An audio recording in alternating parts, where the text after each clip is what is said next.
अस्सलाम वालेकुम दोस्तों, कैसे हैं आप सब। मैं हूं कील इदरीस और आप देख रहे हैं मेरा यूट्यूब चैनल।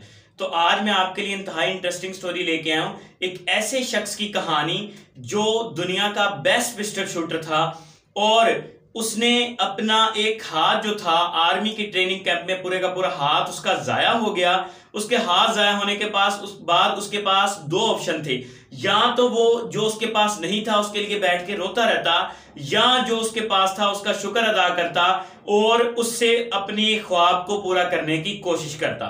जो उसके पास था उससे अपने ख्वाब को पूरा करने की कोशिश की और वो अपने ख्वाब पूरा करने में कामयाब हो गया। तो कहानी स्टार्ट करने से पहले जो मेरे चैनल पे न्यू व्यूअर्स हैं वो मेरे चैनल को सब्सक्राइब करना मत भूलें और साथ ही बेल आइकन को प्रेस कर दें ताकि नई आने वाली वीडियोस का नोटिफिकेशन बर वक्त आपको मिल सके। तो कहानी स्टार्ट होती है 1938 से। कैरली नाम के शख्स की ये कहानी है। हंगरी कंट्री से इसका ताल्लुक था। कैरली जो था अपनी कंट्री का बेस्ट पिस्टल शूटर था। 1938 तक जितनी नेशनल चैंपियनशिप्स हुई वो तमाम की तमाम चैंपियनशिप जो थी वो कैरली जीत चुका था और पूरी कंट्री को यकीन था कि 1940s के ओलंपिक्स जो होंगे वो कैरली ही जीतेगा। और कैरली का ख्वाब था कि 1940s में जो ओलंपिक्स हैं उसमें मैंने अपने हाथ को दुनिया का बेस्ट पिस्टल शूटर बनाना है और गोल्ड मेडल मैंने वहां पे जीतना है। तो कैरली ने अपने सारे का सारा फोकस जो था वो उठाया 1940s के ओलंपिक्स पे ले गया। मगर 1938 में आर्मी का एक ट्रेनिंग कैंप चल रहा था। ट्रेनिंग कैंप के दौरान कैरली के हाथ में ग्रेनेड फट गया, तो उसके दाएं हाथ में वो ग्रेनेड फटा। तो जैसे ही वो फटा तो उसके पूरे का पूरा हाथ जो था वो जाया हो गया। उसका 1 महीने तक उसके दाएं हाथ का जो है इलाज चलता रहा मगर वो ठीक ना हो सका। 1 महीने के बाद अब उसके पास दो ऑप्शन थे, या तो वो जो उसके पास जाया हो गया उस पे बैठ के सारी जिंदगी रोता रहता, या जो उसके पास था अल्लाह का शुक्र अदा करता और उससे अपनी चीज को हासिल करने में कामयाब था।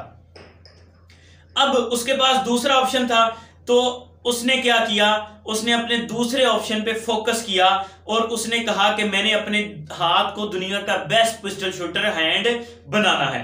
तो उसने अपने लेफ्ट हैंड से प्रैक्टिस करना शुरू कर दी जिससे वो अपना नाम तक भी नहीं लिख सकता था।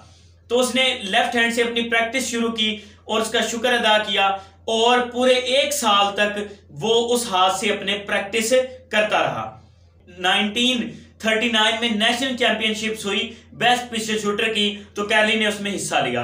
तो जैसे ही वो वहां ग्राउंड में गया तो जाते ही लोगों ने उसे कहना शुरू कर दिया, बाकी स्पोर्ट्समैन ने, ये होना चाहिए जोश, ये होना चाहिए जज्बा कि आपका एक हाथ जाया हो गया मगर आपके में स्पोर्ट्समैन स्पिरिट थी, इसकी वजह से हमें आप सपोर्ट करने के लिए आई, हम आपका बहुत शुक्र गुजार हैं। मगर कैरली ने कहा कि मैं आपका यहां जो है हौसला बढ़ाने के लिए नहीं आया हूं, मैं आपको कंपीट करने के लिए आया हूं, तो आप भी तैयार हो जाएं, मैं आपके साथ मुकाबला करूंगा।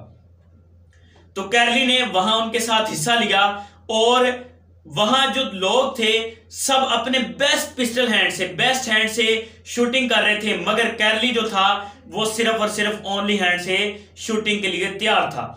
तो कौन जीता वहां national championships? The man with only hand.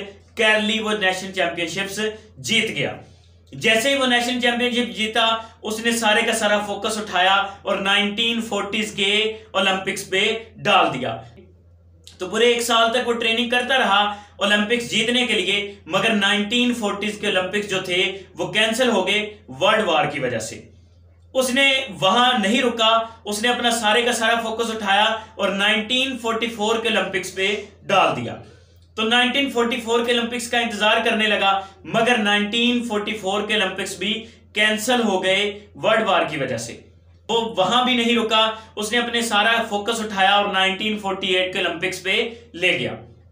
तो कैरली ने अपनी ट्रेनिंग जारी रखी और अपनी प्रैक्टिस करता रहा। 1948 आया। 1948 में उसकी उम्र थी 1938 में उसकी उम्र थी 28 साल और 1948 में उसकी उम्र होगी 38 साल।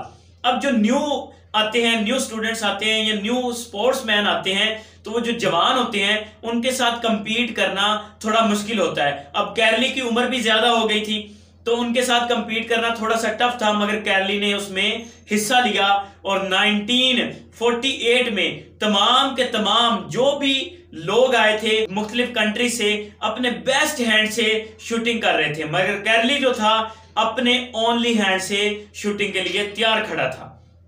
तो कौन जीता? The man with only hand. Carly ने ओलंपिक्स जीत ली। मगर वो यहां भी नहीं रुका। 1952 पे उसने अपना सारे का सारा फोकस डाला और 1952 में उसने दोबारा पार्टिसिपेट किया। 1952 में फिर उसने हिस्सा लिया और 1952 में ओलंपिक्स में फिर वो जीत गया। तो उसने अपने हैंड को बेस्ट पिस्टल शूटर, दुनिया का बेस्ट हैंड बना लिया, बेस्ट पिस्टल शूटर हैंड बना लिया। तो देखें, जो लूजर्स होते हैं ना, उनके पास हजार बहाने होते हैं कि मैंने काम किया, मैंने फलां काम किया, मैं इसलिए फेल हो गया, मैं इसलिए फेल हो गया।